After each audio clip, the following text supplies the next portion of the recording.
I'd like to call the Board of Works meeting to order. Phyllis, would you have roll call? Ken Collier. Here. Bill Carbach. Here. Ken Meyer. Here. You were emailed a copy of the minutes from our April 19th meeting. Have you had a chance to review them and approve them? I'll approve as emailed. Second. A motion and a second. All in favor? Aye. Aye. Opposed, the same. Okay. First thing, Phyllis has a legal notice on the sewer bids for the Interceptor project. We need to make the notice a matter of record. It was published in the newspaper too, for the bid for the project. Yeah. So moved. Thanks. A motion and a second. All in favor? Aye. Opposed, the same. Motion's carried. That's that. Next thing will be the bid results for the sewer interceptor replacement and relief sewer project. And John, would you like to go over those with us? Sure. Okay. Do I need to get on the mic or? Yeah, I'm sorry. We should have shoved it in the corner. what we sent. Yeah, you can either do a folder, you can set the table and move the mic over to the table.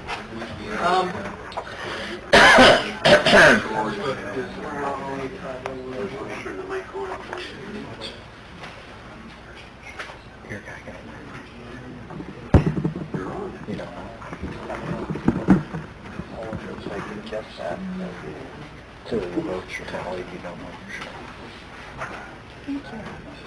Is that weird? Just getting the vote out. Because you got so many people. People marking on getting votes away.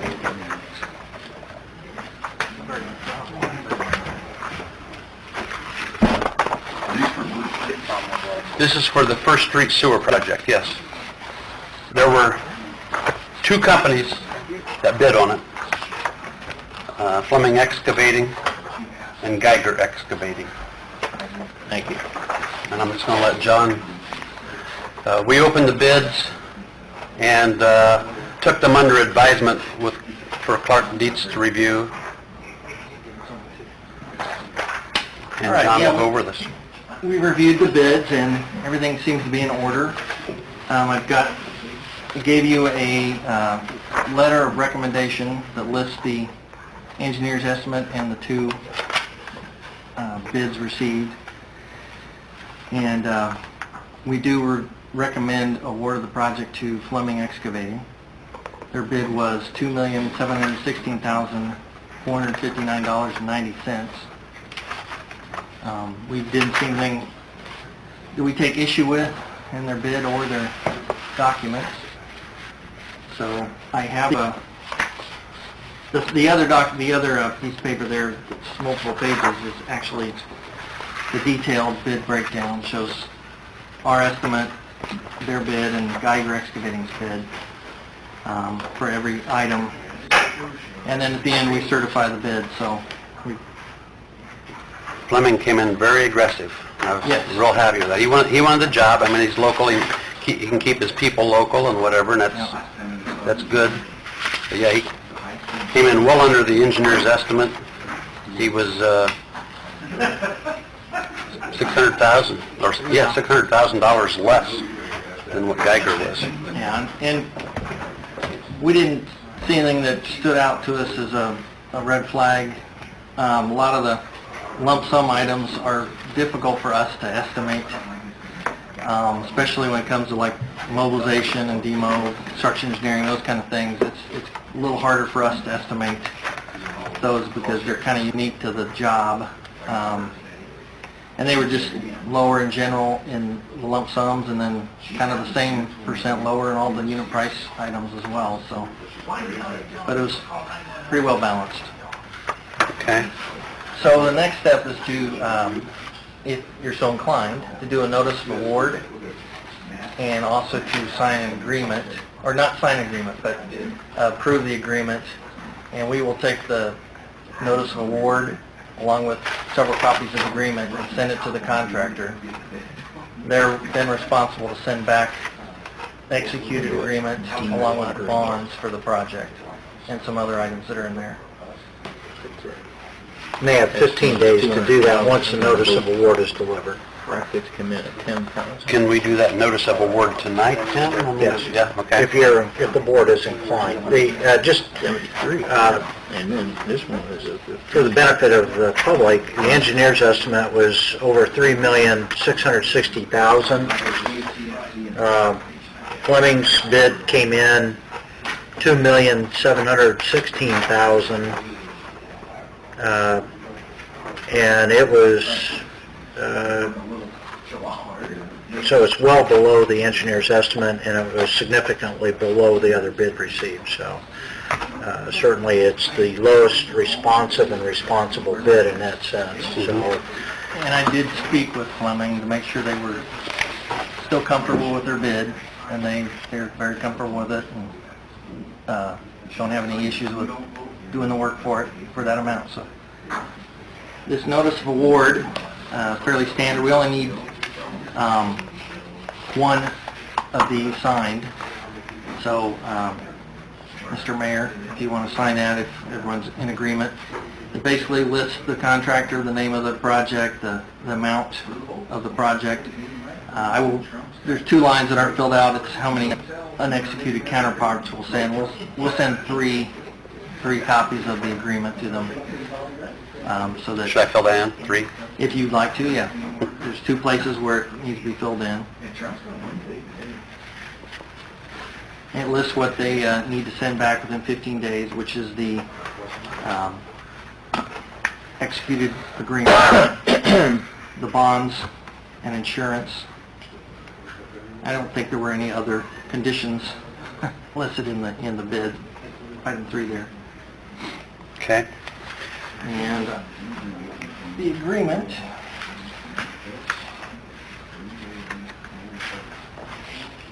Yep. and all these, Thanks. both of these were in the contract as bid, so the contractor's familiar with them, should be. They're fairly standard forms, JCBC forms. So this is the agreement that the city and Fleming will have between them. It's fairly straightforward. Lists information about the project, lists the contract times, which they are required to be substantially complete by October 31st, and final completions by November 30th. That, of course, might change. There's good reason to change that. There's also liquidated damages listed. They're $500 for every day beyond substantial completion, $250 for every day beyond final. Contract price is the bid price there on the second page. Now, John, we had, I think I'd mentioned to you, I know Nate had mentioned to me, or Jeremy, somebody did, that as far as the final completion, if, say they get this done in October, okay, the actual construction, but then the finish, that it would probably be advantageous to the city to let it settle over the winter, come back in the spring.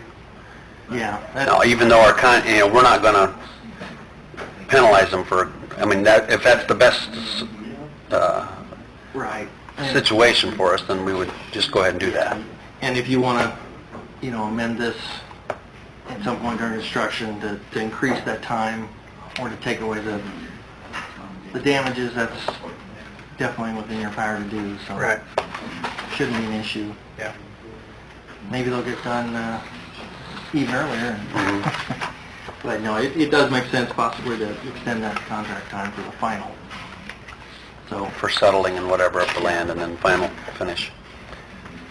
Okay. I assume that it makes more sense to leave it the way it is now. Yes, Just right. the way it's That's bid. what I would do. Right. Okay. That's what I That was would for bid. you, but Yeah. Bill Slyke from AECom is also here. I don't know if you guys have met Bill before. Have you met Cam and Bill? Okay, this is Cam Collier, Bill Carbach, Board of Works members, and Bill Slyke with AECom. And did you have any comments, Bill? No, bid, what people want, and brought on board to help. As Nate's eyes, I guess you would say, Yeah. and provide technical assistance for long-term control plan did. And for the benefit of the board, we had a meeting at 5 o'clock, 4:30 this afternoon, between AECom, Clark Dietz, and then also Nikki Landrum from BFNS, who's going to be the inspector on site, along with Jeremy and Phyllis and Dan Ricker and Tim Knight, about basically it was kind of how everything's going to flow. Since there's 3 different engineering firms in here, the responsibility flow chart.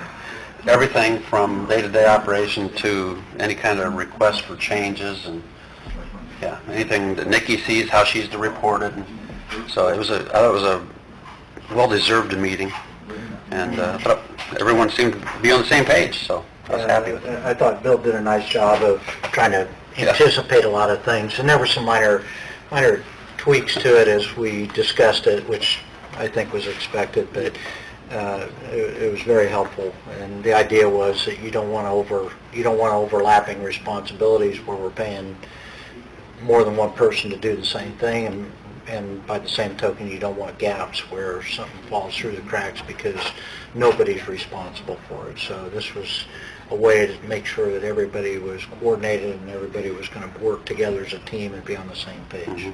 So, I think we have a good project, we've got a good team here together, and look forward to getting it done now. and a good contractor. Good contractor, yeah. So, we need to make a motion to accept Fleming's bid And enter into contract. and authorize Ken to sign the notice of award. Do you have that motion? Yep, second. We have a motion from Cam, second from Bill Carbach.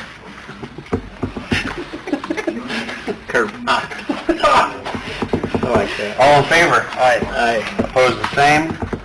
Okay, good.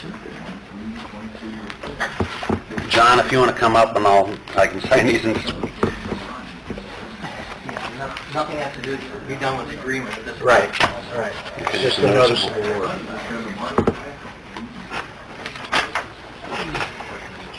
You need another one of these original, Yeah, I was just going to have... how you sign it, yours? Thanks, Bill. Okay, there's that. Thank you, Bill. Thank you. Yeah. Be in touch. Good. All right. There you go. Now, she has original, you have original, we're good to go. All right, thanks, John. Thanks, John. Yep. All right.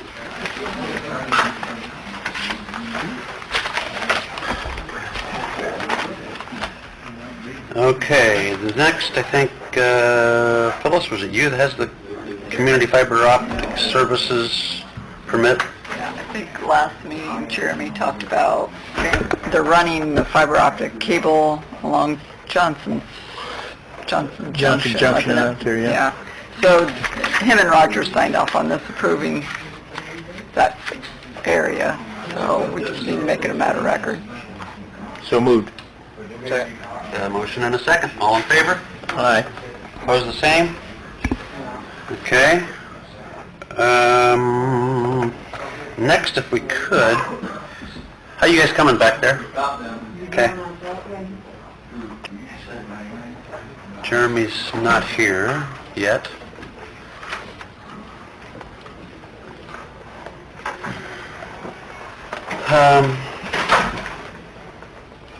Tim, you saw the letter or the email from Tiffany Mag, about the use of Nate in the future. Yeah. And I did speak with Nate. Tiffany is of the inclination that since Nate is so familiar with this, and as far as possible advising us beyond Phase 3 in our Phase 4 work, that we might want to enter into an agreement with Nate as well. So I contacted Nate. I asked him. He did. Nate, when you start talking engineering with Nate, he starts talking over your head. But he did email me this. I haven't discussed it with him or anything, but it was evidently he has his own company called Bison Construction Management and Engineering. He went to North Dakota State or whatever, got his master's or something. but he did send a advisory services proposal over, and I'm just going to kind of, tonight, oh, you have a copy? Did I did. printed up. I emailed it to you, okay. He has a fee schedule. Well, it says it's for, will work the role of advisor for the development of the City of Decatur long-term control plan, Phase 3, and subsequent phases. This work is anticipated with a limited scope of services, but with an undetermined duration. Work hours are limited to an estimated of 5 to 10 hours per week, which I don't think there'd even be that, at least not anytime soon. Work will be performed on an hourly basis and invoiced to client at the end of each month. Then he has what all services would include and what wouldn't include. It wouldn't include drafting or modeling, construction site observation, things like that. Then he has his fee schedule, and his fee schedule,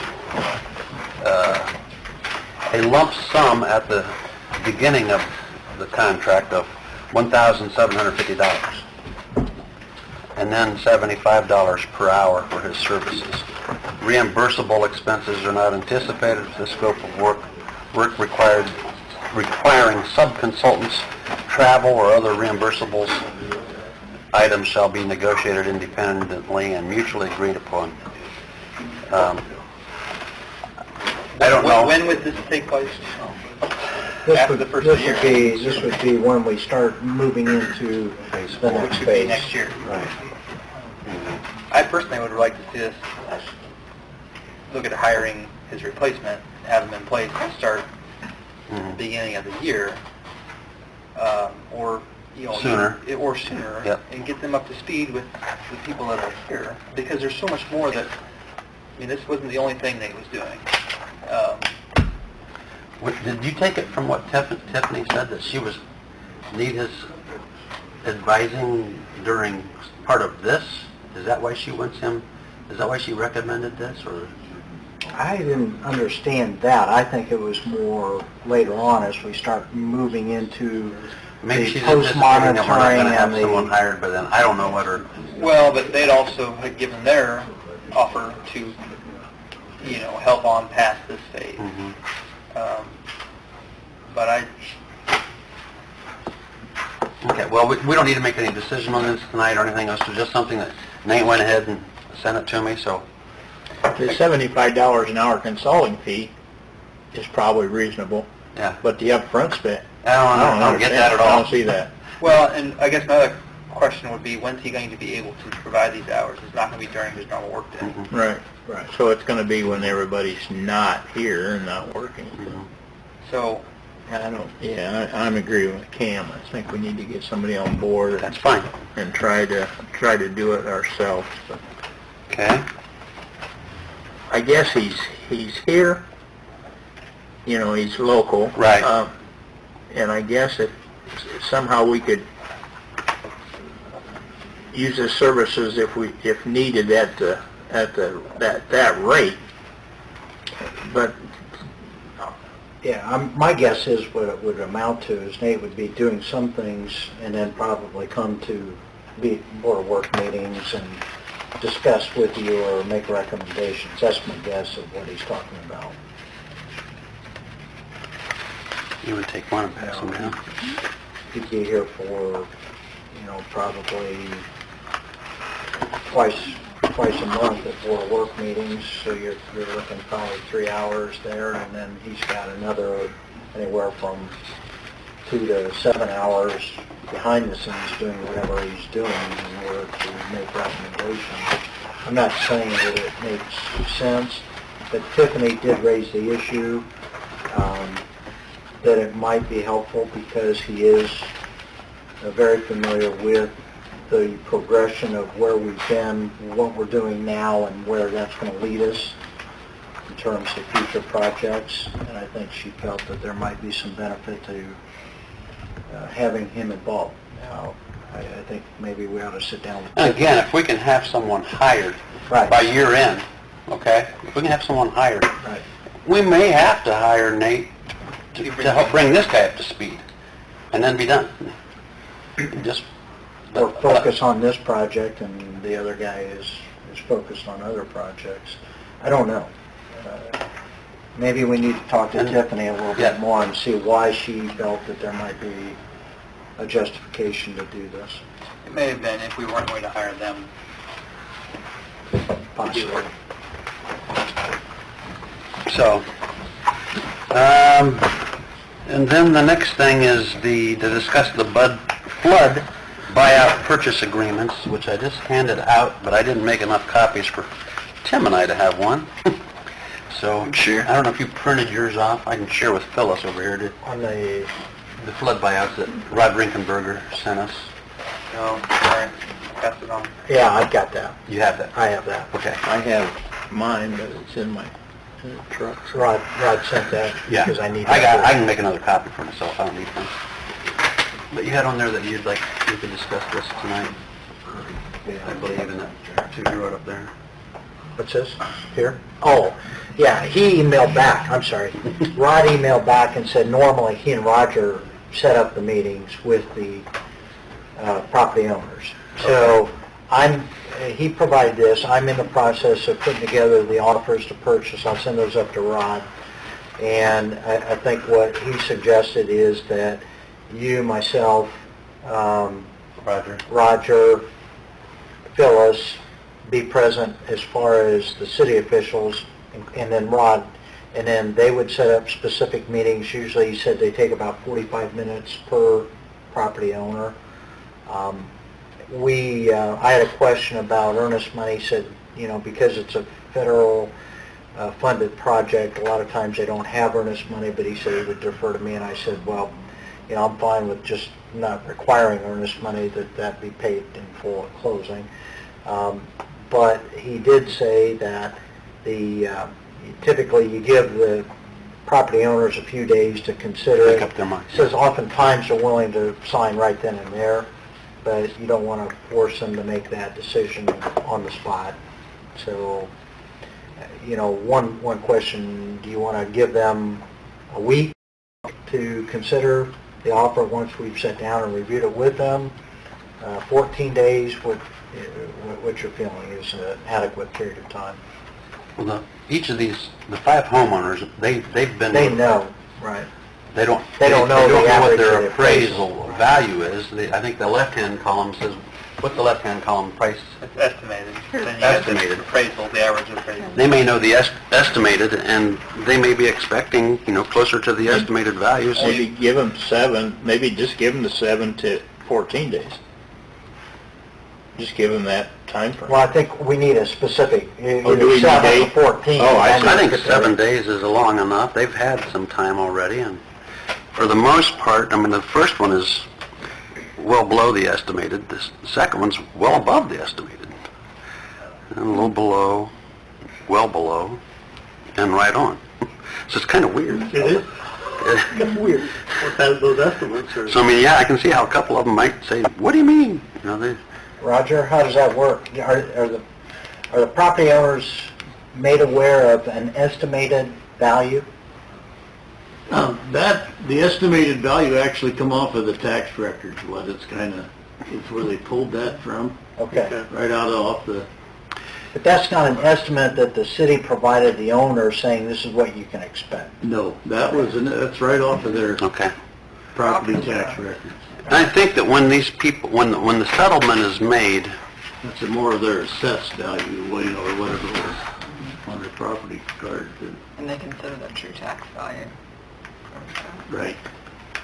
Well, Roger, you've done this many a time. What would your recommendation be, time-wise? Personally, I wouldn't give them any more than 7 days. Okay. These people signed this voluntary participation form, and they've dealt with this for so many years that they're pretty anxious. mhm. Let me ask you I'll be this. surprised if anybody don't. wants to wait. So once they sign them, then how long is it then before we close and they have to get out and all that, generally? Well, we don't want that to drag on a long time either, but after that, nobody's probably been out house shopping much. If it is, it's been very brief. So, it should be 30 days, or even once we decide to close, we should give them, I think the way the Rod sent me a sample agreement of what's been used in other communities, and he said, you gotta be a little bit careful of changing it too much because these forms have to be approved by the federal and state government, so if you monkey around with them too much, it's gonna raise they say, hey, issues. can I have a couple more weeks? And if I You gotta recall- set a time and say, no, this is it, you need on this. If I remember, I think the way it works is, once they accept the offer, then I think closing is to take place within like 120 days. Yeah. So between now and then and the closing, they should be out looking for another place and be ready to move. Okay. Yeah, Because they're closing, it's done, they're out. Possession They're is out. surrendered at closing. Yeah, we need to, because we can't let them Right, Right. okay. keep dragging Now, on. question I have is, let's say we make an offer and one of the owners says, no, I'm not going to do it. Then do we move on to one of the people who are on the waiting list, and they're next up, and we pursue them, or are we, Have do you we ever had just that lose happen? those funds? No, the option we've given them in the past is if they didn't agree with the two appraisals we got, they were welcome to go out and get a third appraisal at their expense, independent appraisal. And if it's within 10% of what the two we had, we could throw out the lowest one and they'll take, The average of the new two. right, if they want it. But that third appraisal's on their nickel. $500 or whatever. Okay. So, we've done it that. And that's something we would discuss with them when we make the Yeah, offer to yeah. purchase. You might give them that option. Do we need to do this by certified mail or? They actually come in. We actually have personal meetings with them. Right. So there's nothing we need to approve tonight, other than maybe setting that time of 7 days or whatever? All right. 7 days? So I'm not gonna show that we're paying any earnest money, and we're gonna give them 7 days to accept the offer. Sounds like an offer, they're holding an offer. No, okay. Yeah, we just need to let them know that, closing will be down the road, so you got room to go. Do you need a motion for that, or do we just make, or Tim just make that call? Oh. Tim makes that call. Okay. Okay. Believe it or not, that's all I have on the Board of Works meeting tonight. We've got one thing,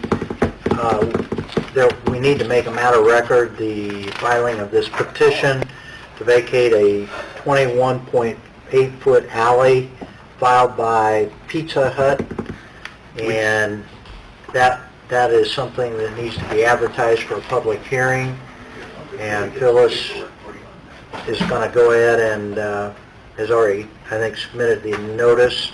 Is that correct, Phyllis? Yes, it is. So that's going to be advertised for the next meeting. That for, what's the purpose of vacating? For There is an east-west alley that runs To the on the north. north side of the Pizza Hut building. It's in their parking lot Basically, on the north side. if you drive along the north edge of the Pizza Hut, that's kind of basically the alley that is there, the easement alley. Put their new. Well, the new building will be just to the north of that, where everyone parks. When does this start? You'll be able to see us better on this next meeting. It's not come before the plan This commission. doesn't need to go to the No, this is council tonight? No, Okay.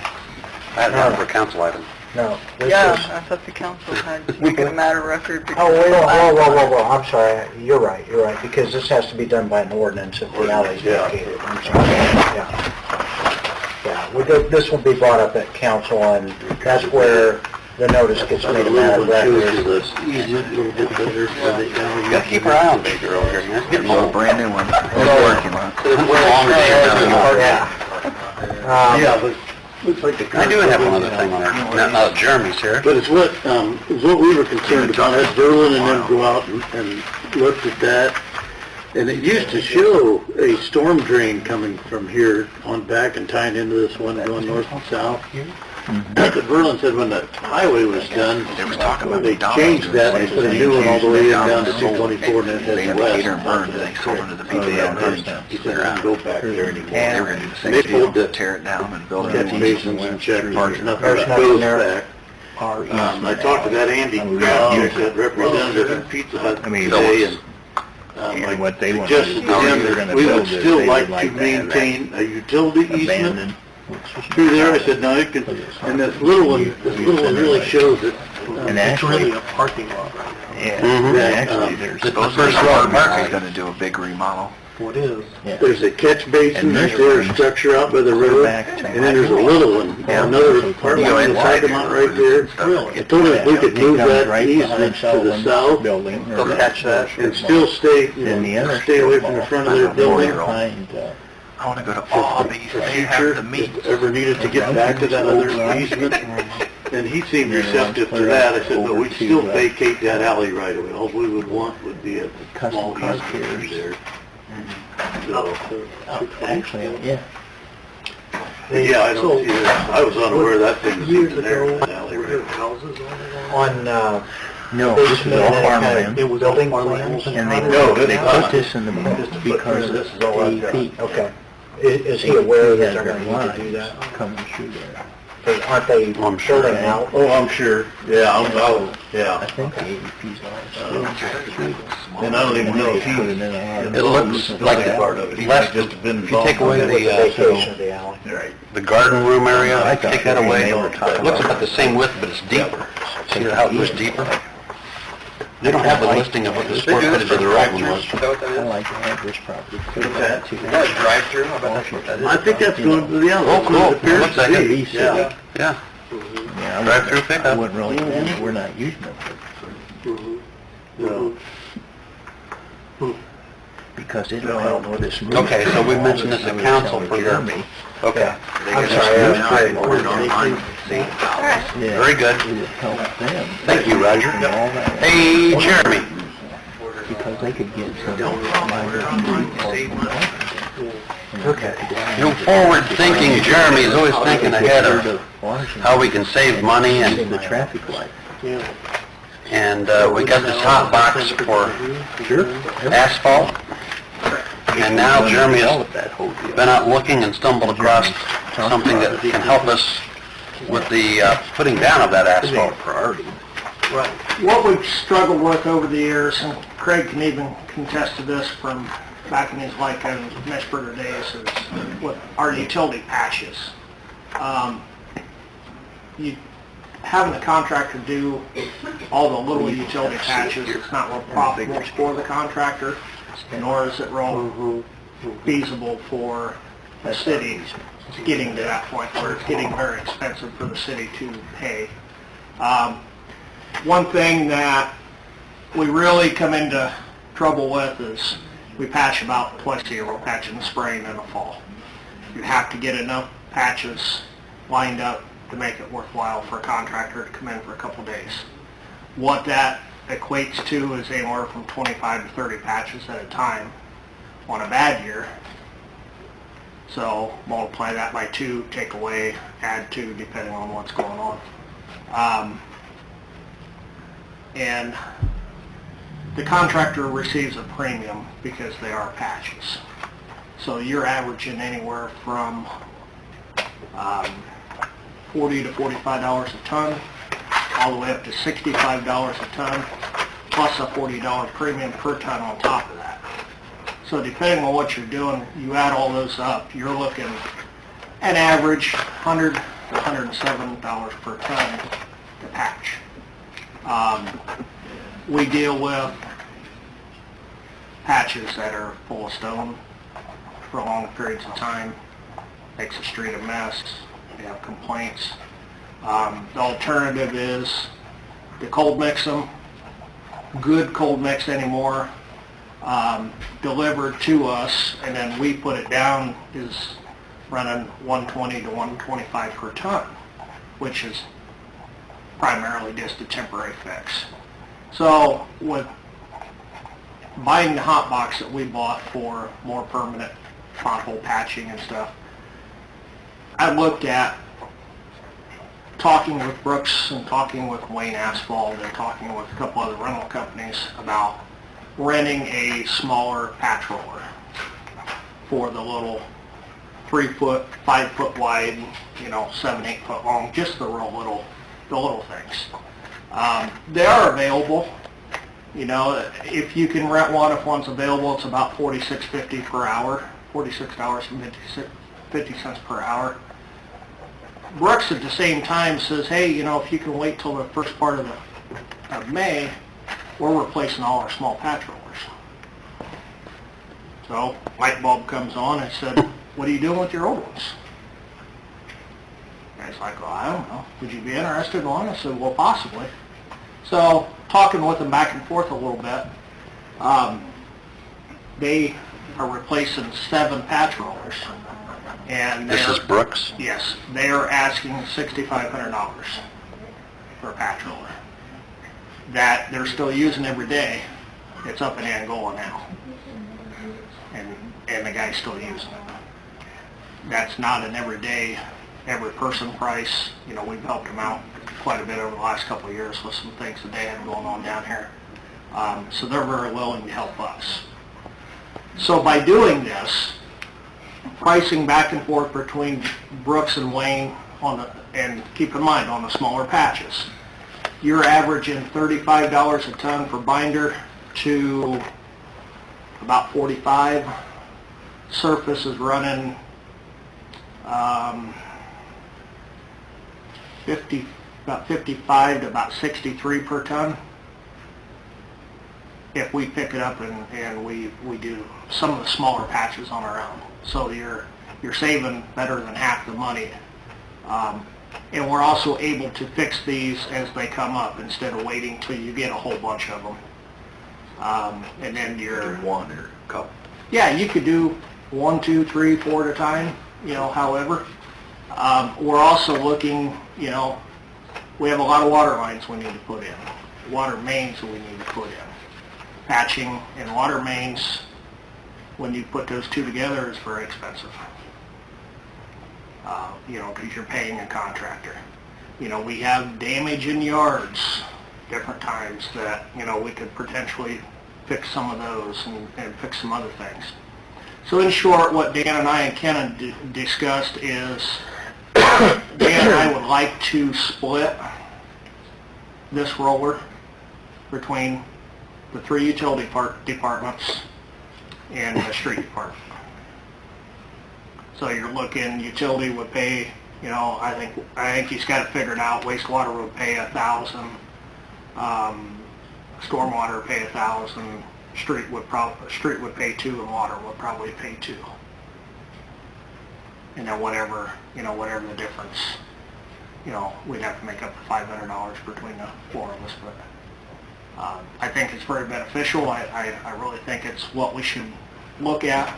Now, if we get a real big patch that goes, you know, the full width of the street, obviously, once contractors come in to do paving, or if we can get them in to do the big ones, we would do that to make sure it rides proper. But we just get so many of these that it's a bucket width in the street, 6, 8, 10 foot long, that, you know, we can easily take care of those on our own.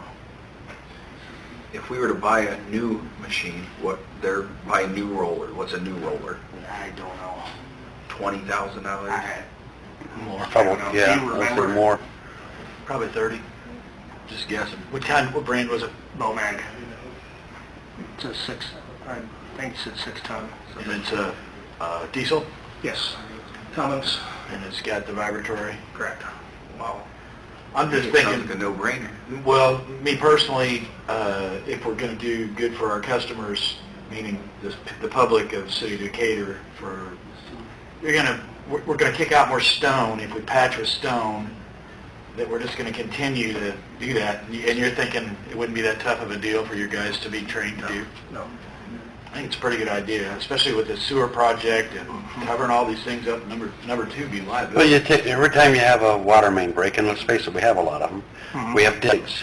And, yeah, in the dead of winter, we really can't go out and do this, but as soon as the weather's fit, you take like over there in Greenleaf, look how much digging we did just to try to find it. You know, well, at least you could, as soon as the weather's fit, you can go out and patch it. So, I mean, You're really at the mercy of the asphalt companies. None of the asphalt companies really prefer to do utility patching. They do it because they get the street package. It's not something that they prefer to do. That's why you're paying a premium, because it's very time consuming on their end. And labor intensive. Yeah, especially when they're only coming in twice a year to do it. And their schedule. Exactly. So you could go 5 months in between patching. In the meantime, well, in 5 months, we could have 20 leaks or 20 repairs between sewer and water and everything else. And the guy whose water main breaks out in front of his house, early on in the scheme of things, has stone out in front of his house for 5 months now, where, And it never fails as soon as you get them all patched. of course, generally these You get happen another one within more in the 2 days. winter, and we can't repair them in the winter anyhow. That we can repair the water, but not the street. Anyhow, it's a I said we get all 7 of them so you can... yeah. You can take care of two. Is he going to give you? Is he going to give you pick of the litter or anything? Yes. It's pretty common size. They are pushing me towards the one that's still on the job. And the guy that's running the job's real particular. If there was something wrong with it, it would be back in the shop. What I want to do is I want to be able to take our mechanic with me. When it migrates back towards Fort Wayne, I don't really want to drive all the way to Angola. But Brandon from Brooks was down today, and he said once it migrates back towards Fort Wayne, if we come up and look at it, and it's not what we think that it is, we have no ties to it. But if it's what we think it is and we're satisfied, I would just like the okay to tell them yes. I like the idea. Yeah, I do too.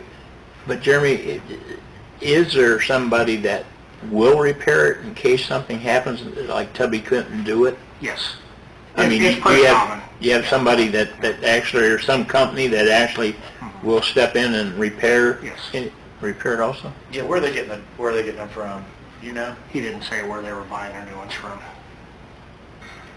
It's pretty common, Bill. That They- size and... They slowly If they got started 6 of them, there's a switching. reason they got 6. I'm just going to say, you don't want one sitting there and say, geez, what, we can't get it fixed, what are we going to do I with it? don't think that'd be a problem. No.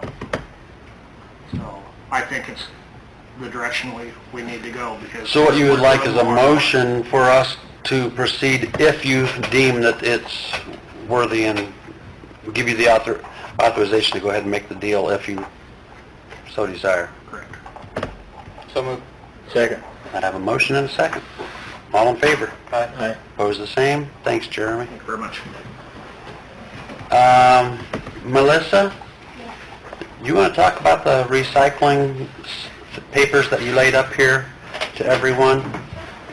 And then we won't even talk about it at council. We'll just talk about it now and be done, because Melissa's, I'll preface it here, closed the recycling survey on August 30th, April 30th, thank you.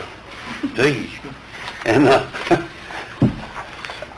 792 replies, and what she's passed out are the results of all those surveys, along with all the comments from people.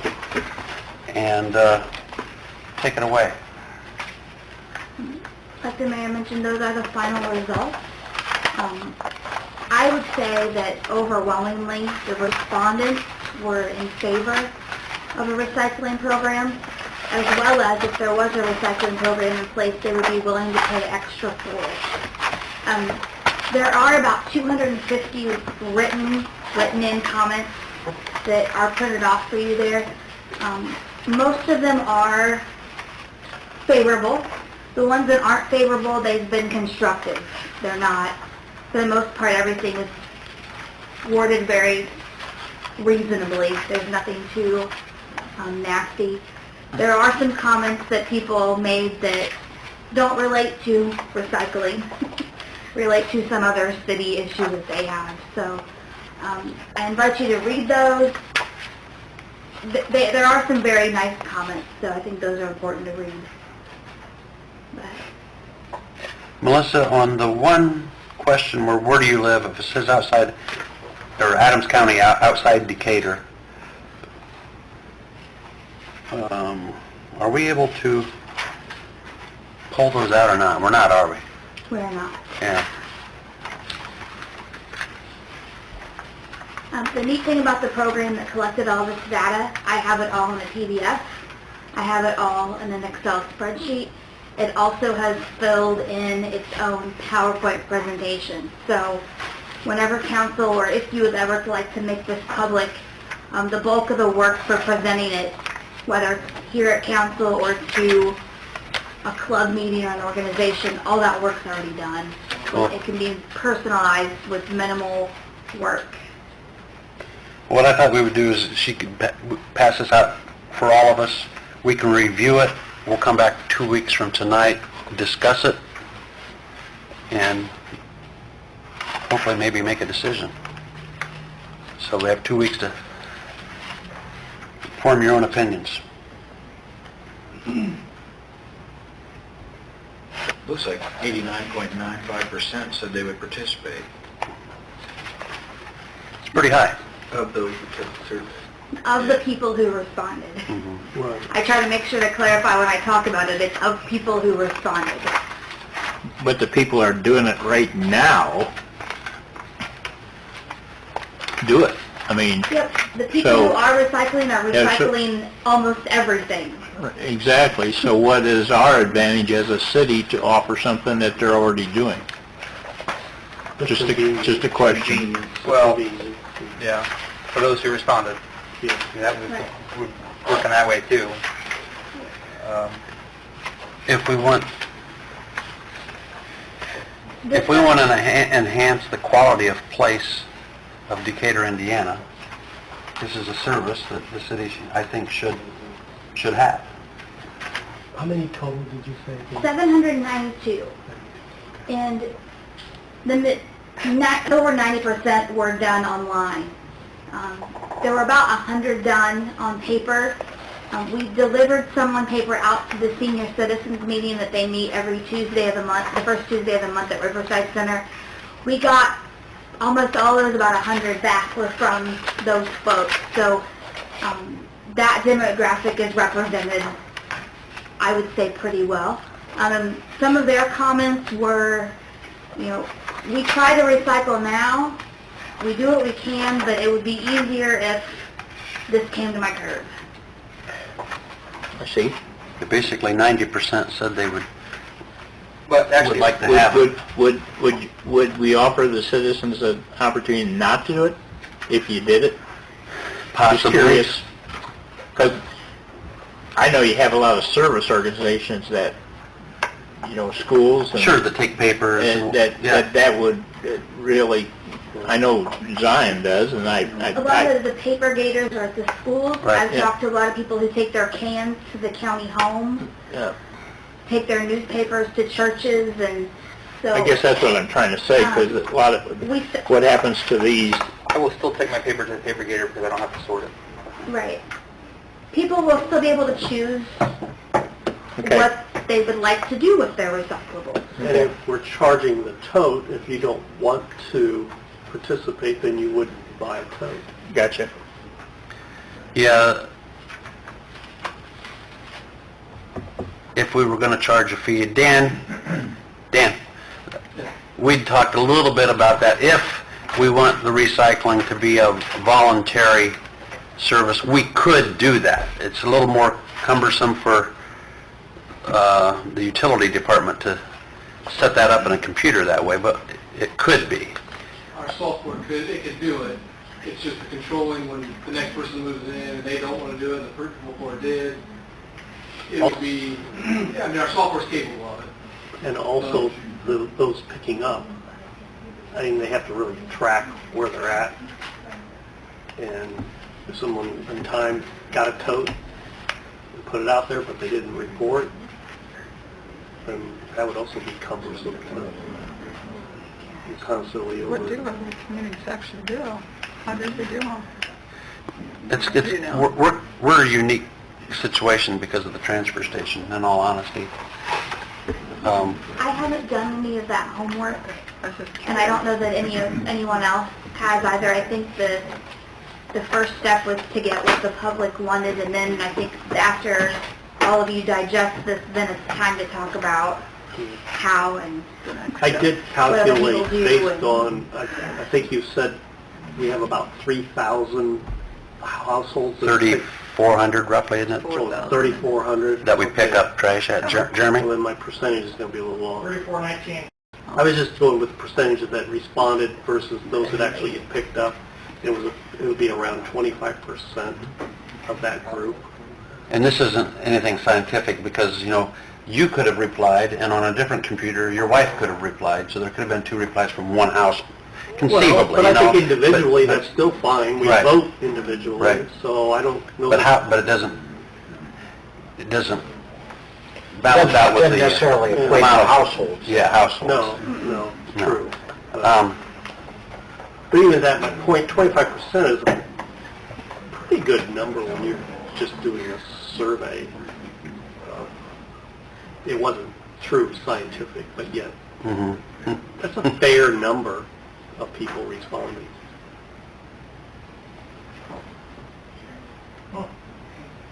Yeah, I was just down at Mayor's Institute, and they were showing us different things of what people in the state of Indiana want for quality of place, okay? And it was Ball State University that they were doing these surveys. And they would show us the results, and they said that there were 400 people. Was it 400 or 600 people surveyed? And the mayor of Whiting, Indiana, speaks up and says, "I'm sorry, but I'm just not buying into this. If you only surveyed 600 people, and there's, what, 6 million or something like that in Indiana, how can you say that that's valid?" So then they had to get into the law of probability and Statistically, you can- statistics, and that you only need to survey this many, that if you can, if 600 say that if you do 1,200, it's still going to come out the same. And it all depending on if you randomly polled your Yeah. your population. It was pretty and, interesting. Statistically, you can do that with smaller numbers. But you're right, I mean, if you look at this, you'd almost say worst case scenario, 20% of people said that they're going to participate.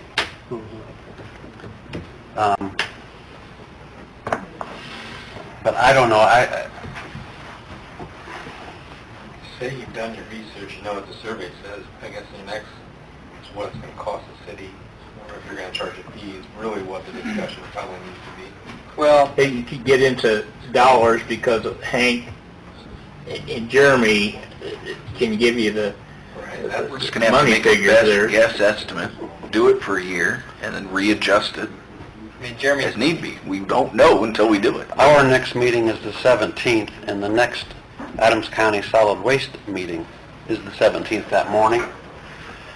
So I anticipate Melissa and Jeremy and I will probably attend that meeting. Well, I definitely will, because I'm on the board, but that I'll have them come along and we'll state our case to Hank and the board of directors. And, you know, subject to Hank being willing to work with us, we'll bring it to council that very same night and go from there. But yeah, you might want to be thinking about it. I mean, if we want to go forward, is it going to be something that we start adding to everyone's utility bill? Or is it only going to be to people that want to participate? If we add it to everyone's utility bill, would we still charge for the tote? Personally, I think you'd have to, because otherwise, everyone's going to come get a tote, but that doesn't mean they're going to use it for recycling. It's just a free tote then. And then we're going to have, $15 a tote or something like that invested in them. Opinion on this? Yeah. One thing I would say is, it might have been nice to know before the survey what you meant by a small amount. Mhm. Because we had a lot of people call in here and ask us, what are they saying when they say a small amount? Because is it going to be 50 cents or is it going to be $4? Mhm. And a lot of people wanted to know that. And I think that could have changed a lot of people's answers. Sure. Because, I don't think we really know right now, but I'm sure we can figure it out. But if it's going to be $6 or 75 cents, that might make a difference to people. Yeah. At one time in our discussion, we did throw out $1 Mhm. a month. And then after a year, we'll have some data and can reevaluate, should that be $1.50 or 75 cents? But I personally would rather see it, well, let's digest this and then have that discussion, I guess, next meeting. I'm curious what the public thinks. I think think that you won't be picking up a lot of metal. As soon as people are sticking bins outside with metal in it. Somebody else is gonna come along. It's a huge indicator. I don't think you'll have to worry about it. I think those scrappers will be out the night before, picking a lot of it up. But you won't have to worry about cans either, Mary. Yep. I Aluminum think cans and paper, they'd be gone. Yeah. I think it's mostly going to be plastics and In glass. glass. I don't know about you, but the majority of my recycling is plastic. Plastics, yeah. Lots. People steal cans.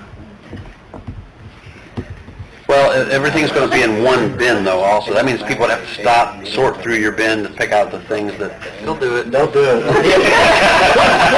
Heavy trash, heavy trash, people out there going through stuff. It is a treat, and then when I go to the homes, that the heavy trashers are picking that stuff up, that's a mess. And they promise me they'll have it gone by the weekend, and the weekend comes and their yard still looks like a junkyard. Dumpster diving. My mom even does that, going down to the end of the hallway, haul stuff back. All right. I appreciate it. That's a load. Yeah. Thank you. Thank you very much, Melissa. Tim, do you have anything else for Board of Works tonight? No. Anyone else have anything they want to discuss? If not, I have a motion to adjourn. So moved. Second. All in favor? Aye. Aye. Opposed, the same? We are adjourned. Where we adjourn early? No. Usually they're jam-packed full. Ken's getting Schuliker's gonna be amazed. John Schultz's first council meeting, he was nervous as can be, and he like flew through the meeting. Like a... Tim's over there going, John, slow down. Slow down, John. Yeah, you need to give me the ordinance.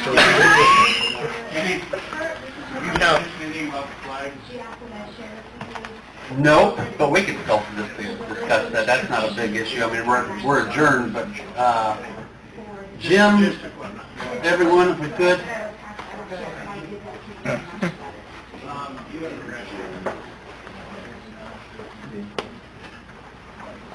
Jim Hitchcock.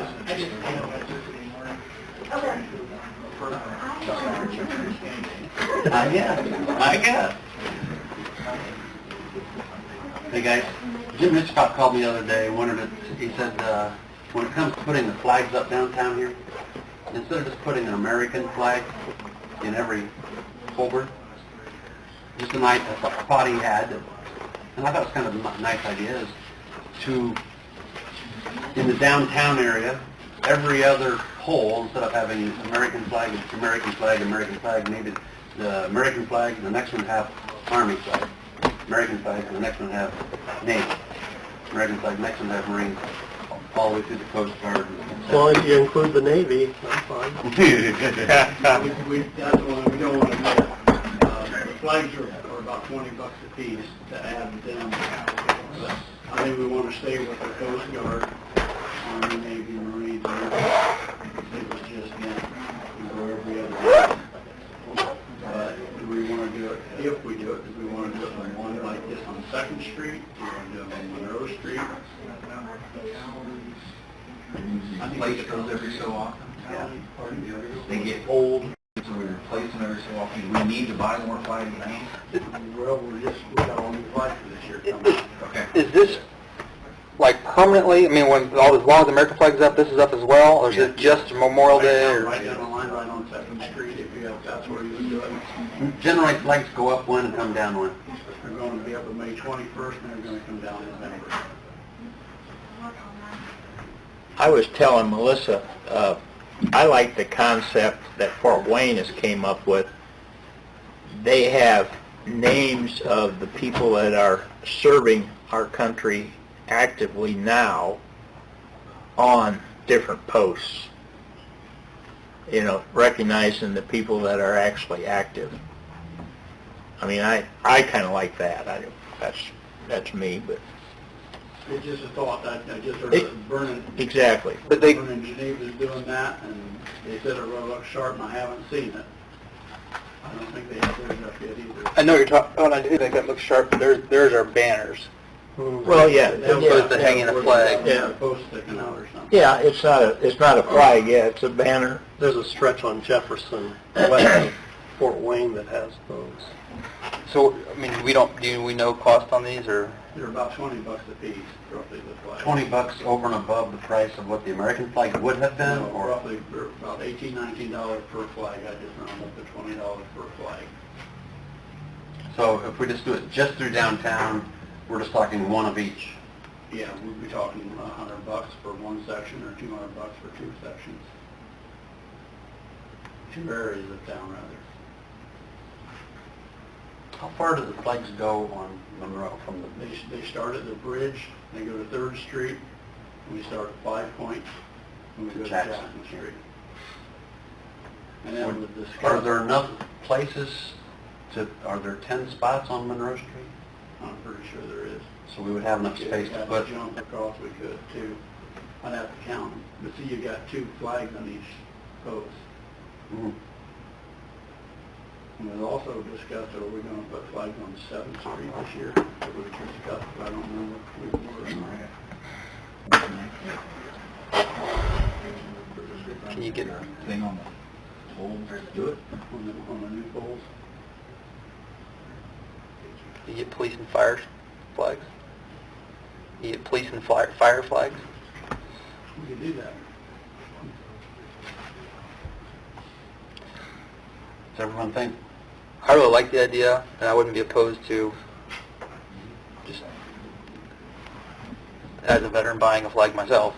And I don't know that we shouldn't Well, ask that. Do we want to do it in one area and see what it looks like? And then see if we want to do it in another area? Yeah, we might do it. We might do it in the downtown area this year, and then see if we get what kind of comments we get, and we could get sponsors from the. If we get the flags, it's nothing to put them up and take them down.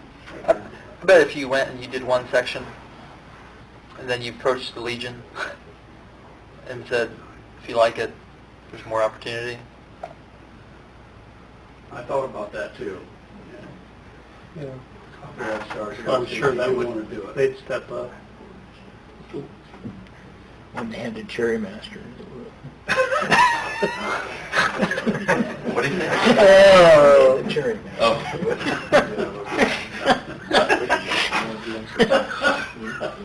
I just know, I go down to the Legion, I hear their financial situation, and I don't know how far they can step up. Well, no, I think... I think personally, individually, yeah. yeah, they will. That's right, yeah. Yeah, look for 5 flags less in here, but we can take out that 5 flags out of our...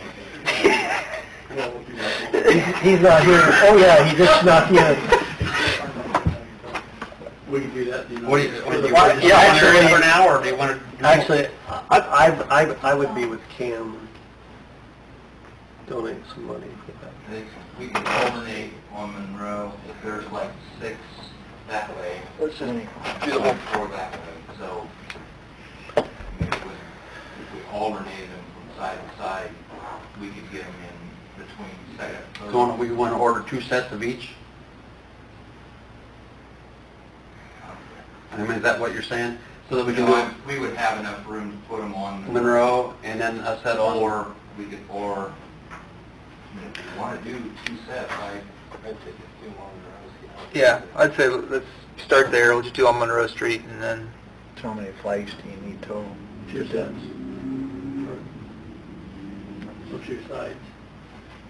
That would be Monroe then.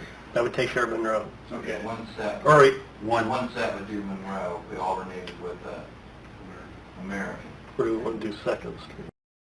Monroe would be more visible. Well, I would do second. I guess I was thinking downtown second, myself, sorry. yeah. I said Monroe, but, Yeah. sorry. I'd Second do Street. downtown. Let's do so, Second, yeah. downtown. Who's on first? Second Street.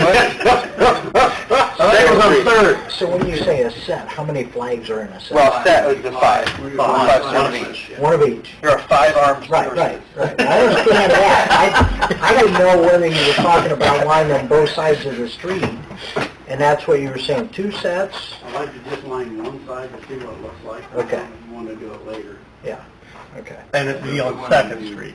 Pardon? On Second Street. If we want to do that, Wherever the council wants to start. Or you could catty corner, I don't know if that's the expression, you know what I mean? Yep. One side, over here, down, that's where you go on both. 10 flags. That way you go on both sides of the street, what I'm saying, instead of just all of them on one side. We're deciding this outside the meeting, because our meeting's adjourned. Yeah. But, Yeah, send the flag here, we'll figure out where we're gonna put them. yeah. That's two sets, one over there, one out here. Well, I think kind of 200. We can do that. What's that? $200 for... Yeah, I already have the flags for there.